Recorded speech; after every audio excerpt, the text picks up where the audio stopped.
آج جب مجھے جے نے اور جب آپ کا میں شکریہ ادا کرنا چاہتا ہوں، آپ نے مجھے یاد دلایا تھا کہ مائنورٹیز ڈے آ رہا ہے، تو فوری طور پہ میں نے کہا تھا بالکل ضرور بلانا چاہیے، کیونکہ عمران خان کسی ایک علاقے کے لیڈر نہیں، کسی ایک زبان کو بولنے والے کے لیڈر نہیں، کسی ایک عقیدے کو رکھنے والے کے لیڈر نہیں، عمران خان پورے پاکستان کے لیڈر ہیں، تو اس لیے عمران خان کا اپنی عقیدتی برادری کے ساتھ اس دن ہونا ضروری ہے۔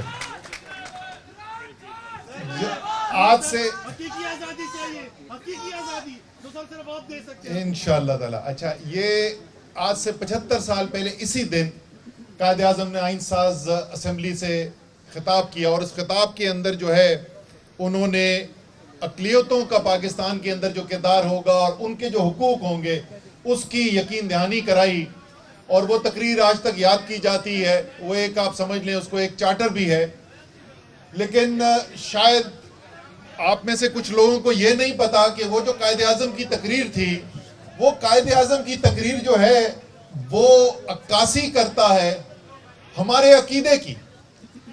دین اسلام کا جو سبق ہے وہ سبق ہے یہی، اور آپ حضور صلی اللہ علیہ وسلم کی اگر زندگی اٹھا کر پڑھیں گے تو آپ کو نظر آئے گا کہ جہاں جہاں ان کا اثر و رسوخ رہا، وہاں پر رہنے والے ہر عقیدے کے ماننے والے تمام لوگوں کے لیے آسانیاں پیدا کی گئی، اور ہر ایک کو اپنا اپنا مذہب جو ہے اس کے اوپر عمل کرنے کی اجازت ملی، ساتھ ساتھ تبلیغ بھی جاری رہی۔ اور اس کے بعد جتنی بھی مسلم حکومتیں آئیں، بڑا مشہور واقعہ ہے جس وقت یروشلم کے اوپر مسلمانوں کی قبضہ ہوا اور حضرت عمر فاروق وہاں پر پہنچے، تو وہاں بہت بڑا ایک گرجا تھا یروشلم کے اندر، تو اگلے دن انہوں نے پوچھا کہ مجھے کچھ لوگ بتا رہے ہیں کہ وہ گرجا نہیں کھلا ہوا، تو بلاؤ وہاں کے جو پادری ہیں بڑے، ان کو بلاؤ۔ تو ان کو پوچھا کہ بھائی کیا بات ہے، سنا گرجا بند ہے؟ انہوں نے کہا ہاں جی بند ہے۔ تو انہوں نے کہا کیوں بند ہے؟ تو وہ پریشان تھا، اس نے کہا جی اب تو آپ لوگوں کا قبضہ ہو گیا، اب تو مسلمانوں کی یہاں پہ حکومت ہے۔ تو انہوں نے کہا کہ اس سے کیا فرق پڑتا ہے، آپ اپنا عقیدے کے اوپر پیروکار رہنا یہ آپ کا فیصلہ ہے، اللہ تعالیٰ نے دین کے اندر کوئی بندش نہیں کی ہے، اور آپ آزاد ہیں، جائیں اپنا گرجا کھولیں۔ تو یہ ہمارے دین کے بھی احکامات ہیں، اس لیے یہ پاکستان کے آئین کے اندر بھی لکھا ہوا ہے۔ شاید پاکستان دنیا کا واحد ملک ہے جس کا وہ جھنڈا جو آپ نے اٹھایا ہوا ہے، اس جھنڈے کے اندر اقلیتوں کے لیے خاص مقام ہے۔ شاید دنیا کے اندر کوئی بھی ایسا جھنڈا نہیں ہے جس کے اندر یہ چیز ہو۔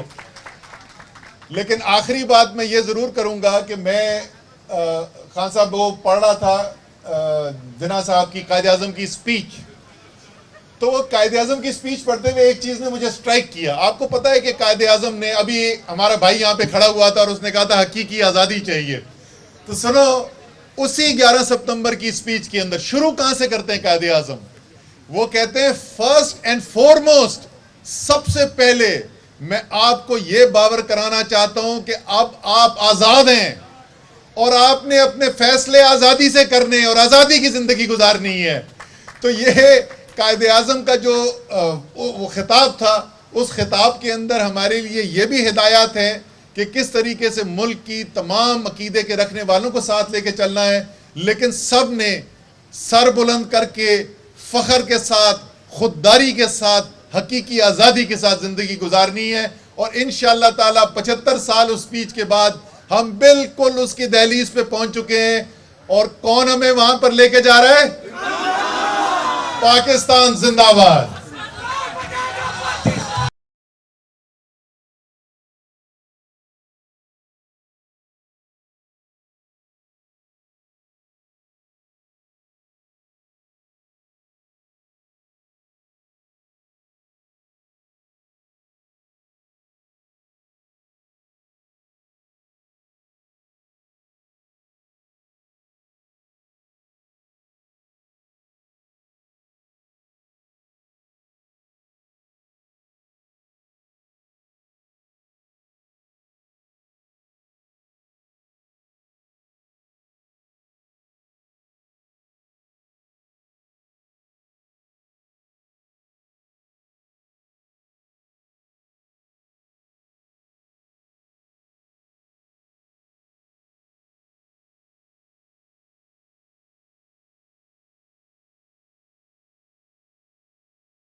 ایاک نعبد و ایاک نستعین.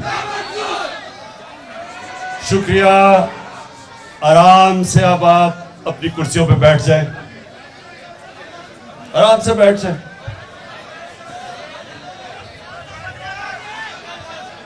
سب سے پہلے جے پرکاش، میں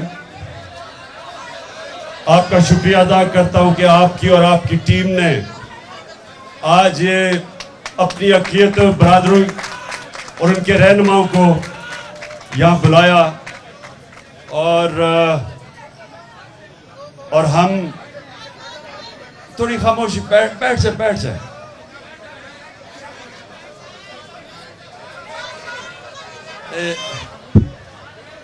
آگے آ کے یہاں بیٹھ جائیں کیونکہ وہ پیچھے نہیں لوگ دیکھ سکتے. آ جائیں یہاں، ادھر بٹھا جائیں.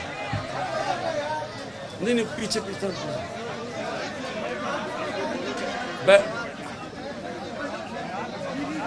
بس یہاں بیٹھ جائیں. جی بس بیٹھ جائیں نا، وہ کیمرے لگے ہوئے ہیں. بیٹھ جائیں، بیٹھ جاؤ. تھوڑا پیچھے ہو جائے، دروازہ پیچھے ہو جائے.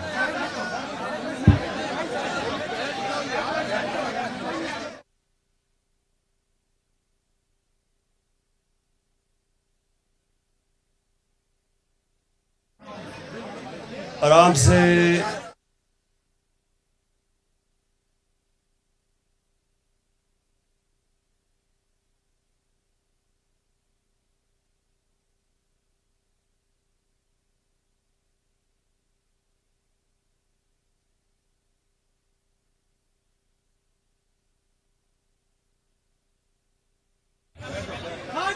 بس اب ذرا آپ نے خاموشی سے میری 10 منٹ بات سننی ہے، اور اگر آپ زیادہ خاموش ہوئے تو شاید 15 منٹ پہ پہنچ جاؤں میں. دیکھیں خاموشی، ابھی نعرے کوئی نہیں، پلیز کوئی نعرے نہیں. سب سے پہلی چیز کہ میرا جو اللہ ہے وہ رب العالمین ہے، سب انسانوں کا خدا ہے.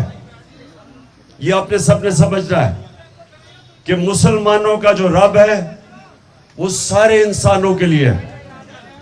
اور دوسری چیز اس سے بھی زیادہ ضروری آپ کو سمجھنا ہے کہ ہمارے جو اللہ کے پیغمبر نبی صلی اللہ علیہ وسلم وہ رحمت العالمین ہیں، وہ سارے انسانوں کے لیے رحمت بن کے آئے تھے. یہ ضروری آپ کو سمجھنا ہے کیونکہ کوئی بھی ہمارا دین سمجھ ہی نہیں سکتا اگر اس کو اس چیز کی سمجھ نہ ہو کہ ہمارا رب سب انسانوں کے لیے ہے، اور جو ہمارے پیارے نبی صلی اللہ علیہ وسلم وہ سارے انسانوں کے لیے رحمت بن کے آئے تھے. ادھر سے شروع کرتے ہیں کیونکہ یہ بڑی میں نے ساری دنیا دیکھی ہے، اور میں نے مجھے بڑے افسوس سے یہ دیکھنا ہے کہ ہر جگہ کہیں زیادہ کہیں کم، لیکن انسانوں کے خلاف صرف اس لیے نفرت کہ یا ان کا رنگ فرق ہے اور یا ان کا دین فرق ہے. اس کی وجہ سے نفرت انسانوں کے ساری دنیا میں ہے، کہیں زیادہ کہیں کم، اور کئی دور میں زیادہ اور کسی دوروں کے اندر کم، لیکن ہے ساری دنیا میں. ابھی امریکہ کے اندر میں پڑھ رہا تھا، نیو میکسیکو میں 4 مسلمانوں کو مار دیا صرف اس لیے کہ وہ مسلمان تھے، ان کو قتل کر دیا. اسلاموفوبیا جس کو ہم کہتے ہیں. تو یہ ساری دنیا کا مسئلہ ہے. لیکن جب ایک مسلمان ملک اپنے دین کے اوپر چلتا ہے، اور جب وہ یہ سمجھ آتا ہے کہ اس کا خدا سب انسانوں کا خدا ہے، اور جب اس کا جو پیغمبر آخری اللہ کے پیغمبر وہ سارے انسانوں کے لیے رحمت بن کے آئے تھے. ادھر سے شروع کرتا ہے ہمارا دین. دوسری چیز، ہمارے دین کے اندر انسان برابر ہے. اور جو مدینہ کی ریاست، اس کے اوپر ہم کیوں دیکھتے ہیں؟ کیونکہ وہ ہمارے نبی صلی اللہ علیہ وسلم نے مسلمانوں کی پہلے ریاست بنائی تھی. اب آپ سب کے لیے کہ اس ریاست میں کیا ہوا، ہمارے نبی نے ایک چارٹر سائن کیا. یہودی بھی تھے، مسیح بھی تھے، جتنے بھی انسان تھے ان کے ساتھ انہوں نے چارٹر آف مدینہ سائن کیا، جس کو کہتے ہیں میثاق مدینہ. اور اس میں سب کو برابر کے شریک بنایا. پھر ایک چیز اور جو میں بار بار لوگوں کو بتاتا ہوں کہ ہمارا دین شروع کدھر سے ہوا تھا. 4 خلیفہ جو ہمارے نبی صلی اللہ علیہ وسلم کے بعد آئے، ان میں سے 2 خلیفہ وقت عدالت میں پیش ہوئے. جو ہماری مسلمان، جو ایک بہت بڑی ہستی مسلمانوں کی، حضرت علی رضی اللہ تعالی، وہ عدالت میں جاتے ہیں اور ان کا کیس ہوتا ہے ایک اقلیت سے، یہودی سے. اور وہ آپ یہ سمجھیں کہ خلیفہ وقت، ہیڈ آف اسٹیٹ، ایک اقلیت کے ساتھ عدالت میں جاتے ہیں. پہلے تو یہ سوچیں کہ کتنی آج دنیا میں ملک ہیں جدھر ہیڈ آف اسٹیٹ ایک عام اقلیت کے ساتھ عدالت میں پریزنٹ ہوگا. کتنے دنیا میں ملک ہیں، بڑے بڑے ملک ہیں، ویسٹرن ڈیموکریسیز ہیں. آپ کو بھی تصور کر سکتے ہیں کہ ایک اقلیت کے ساتھ وہ عدالت میں پریزنٹ ہو. اور لیکن اس سے بھی آگے بات کہ وہ جو کیس ہے، وہ قاضی وہ فیصلہ خلیفہ وقت کے خلاف دے دیتا ہے. اور وہ یہ کہتا ہے کہ میں آپ کی بیٹی کی، کیونکہ آپ کے بیٹا گواہ ہیں، ان کی میں گواہی قبول نہیں کرتا. سو کتنی دنیا کے اندر یہ ہوگا آج کل، کہ میں آج بات کر رہا ہوں 21ویں صدی میں، کہ آپ کتنے ملکوں میں یہ ہو سکتا ہے کہ ہیڈ آف اسٹیٹ ایک مائنورٹی سے عدالت اس کے خلاف فیصلہ کر دے. تو یہ ادھر سے ہم شروع ہوئے تھے. ہمارے انصاف کا نظام ادھر تھا، اور اقلیت انسان برابر تھے مسلمان معاشروں میں. اور ہم ایک اور چیز پہ آتے ہیں. ابھی رائے پرکاش نے بات کی کہ جو فورسڈ کنورژنز ہیں، کہ زبردستی لوگوں کو سندھ میں خاص طور پہ کہ لڑکیوں کو زبردستی مسلمان کر لیتے ہیں. دیکھیں، قرآن کی واضح آیت ہے، دین میں کوئی زبردستی نہیں. یہ اللہ کا فرمان ہے. جب بھی کوئی مسلمان یہ کرتا ہے وہ اپنے دین کے خلاف جاتا ہے، وہ اللہ کے فرمان کے خلاف جاتا ہے کہ زبردستی کسی کو دین کی طرف لے آئے. جو ایمان ہے، یہ سارے سمجھے کہ اللہ قرآن کے اندر اپنے حبیب کو، جو انسان جس سے اللہ سب سے زیادہ پیار کرتے تھے، نبی صلی اللہ علیہ وسلم کو کہتا ہے کہ اے نبی، تمہارا کام ہے صرف پیغام دینا. یہ سن لیں ذرا، میں اپنے مسلمانوں کو بھی یہ بتانا چاہتا ہوں. اللہ اپنے حبیب کو کہتا ہے کہ تمہارا کام ہے صرف پیغام دینا. اگر وہ دین کی طرف آتے یا نہیں آتے، یہ تمہاری ذمہ داری نہیں ہے. یہ اللہ کے اوپر ہے کہ وہ کسی کو ہدایت دیتا یا نہیں دیتا. سو یہ آپ سب سمجھ جائیں کہ یہ جو زبردستی کسی کا خیال ہے کہ مسلمان کسی کو کرنا، یہ تو اللہ کا تحفہ ہے کہ اگر وہ کسی کو ایمان دینا چاہتا یا نہیں. تو یہ بالکل میں پوری طرح ہم اپنے دین کے اوپر چلتے ہوئے اس کی مخالفت کریں گے جو زبردستی لڑکیوں کو مسلمان کیا جاتا ہے.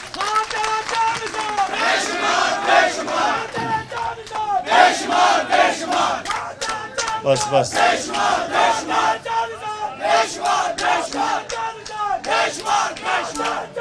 بس بس اچھا، اب آ گیا ایک اور ایشو، اور وہ صرف ہماری اقلیتوں کے لیے نہیں ہے، وہ ہر پاکستان کے کمزور طبقے کے لیے ہے۔ دیکھیں انصاف ہوتا کیا؟ انصاف کا مطلب ہوتا ہے کہ کمزور اور طاقتور قانون کے سامنے ایک برابر۔ یہ سب سے بڑی چیز ہوتی ہے کہ ایک معاشرے کا جب اوپر اٹھتا ہے معاشرہ، تو معاشرہ اوپر نہیں اٹھ سکتا جب اس معاشرے میں انصاف نہ ہو۔ جو بھی دنیا کی تاریخ میں ملک اوپر گئے ہیں ان کا انصاف کا نظام بہتر ہوا ہے۔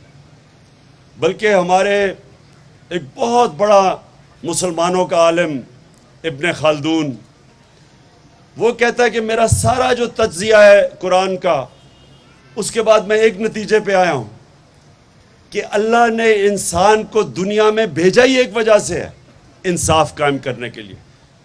جانوروں کے معاشرے میں انصاف نہیں ہوتا، وہ مائٹ از رائٹ ہے، جو طاقتور ہے وہ قانون سے اوپر ہے، جو کمزور ہے اس کو کوئی پوچھتا نہیں ہے، اس کو انصاف نہیں ملتا۔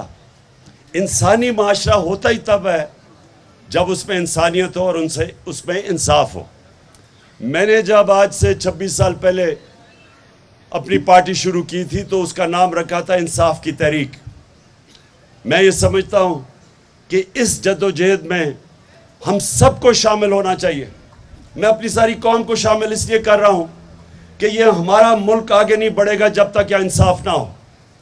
انصاف کا مطلب ہوتا ہے rights, human rights. Human right کیا ہوتا ہے کہ ہر انسان کے حقوق ہوتے ہیں، چاہے وہ کمزور ہے، چاہے طاقتور، چاہے امیر یا غریب۔ جب تک معاشرے میں انصاف کی وجہ سے لوگوں کو رائٹس نہیں ملتے، ایک معاشرے کا جو پوٹینشل ہوتا ہے، معاشرے کی پرواز اوپر نہیں جا سکتی۔ مدینہ کی ریاست میں میں مثال اس لیے دیتا ہوں کہ وہاں ایسا زبردست انصاف کا نظام تھا کہ وہ لوگ جن کی حیثیت ہی کوئی نہیں تھی، انہوں نے چند سالوں کے اندر دنیا کی 2 سپر پاورز ان کے سامنے گھٹنے ٹیک گئی، کیونکہ انہوں نے ایسا زبردست انصاف کا نظام بنایا تھا کہ جو مسلمان بھی نہیں تھے وہ اس ریاست کا حصہ بننا چاہتے تھے، کیونکہ ان کو ان کی ریاست کا انصاف کا نظام تحفظ دیتا تھا۔ اور جب آپ کو انصاف ملتا ہے اور آپ کے حقوق کی حفاظت کرتا ہے ایک نظام، تو وہ معاشرہ اوپر چلا جاتا ہے۔ تو ہماری جو جنگ ہے آج، وہ ہے انصاف لینے کے لیے۔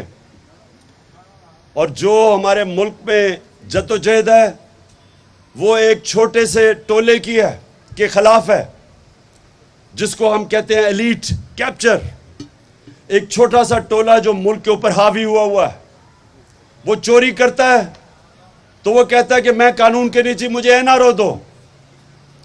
مل کے وہ سارے اپنی چوری، اربوں روپے کی چوری معاف کروا لیتے ہیں، جبکہ غریب آدمی چھوٹی سی ہزاروں کی چوری میں جیلوں میں پھنستا ہے اور جیلوں کے اندر کوئی پوچھتا نہیں ہے اس کو۔ طاقتور چوری کرتا ہے قانون سے اوپر، اس کو ہاتھ نہیں لگتا۔ کمزور جب بیچارہ، اس کو کوئی حفاظت نہیں کرتا قانون۔ یہ ہمارا سب سے بڑا المیہ ہے۔ اور یہ جو رائٹس کی موومنٹ ہے، انصاف کا مطلب رائٹس کی موومنٹ، یہ چل رہی ہے، اور یہی ہے حقیقی آزادی کی تحریک۔ حقیقی آزادی، حقیقی آزادی، بس حقیقی آزادی تب ملتی ہے جب ایک ملک کا انصاف کا نظام لوگوں کو آزاد کر دیتا ہے۔ ابھی حال ہی میں دیکھیں، ایک اس کو ARY کا نیوز ایڈیٹر، سوچیں نیوز ایڈیٹر کے گھر میں، عماد یوسف کے گھر میں صبح کے 2 بجے پولیس گھس جاتی ہے۔ اب بس سنو ذرا، رات کے 2 بجے ایک نیوز ایڈیٹر کے گھر پہ پولیس گھس جاتی ہے اور اس کو اٹھا کے لے جاتی ہے، اور اس کی بیٹی، وہ کہتے ہیں بیٹی شوق میں تھی کہ کون کس گھر کے اندر اس طرح کا کوئی آ کے کسی کو اٹھا کے لے جائے، کسی مہذب معاشرے میں نہیں ایسے ہوتا۔ ابھی وہ شہباز گل کے ڈرائیور کی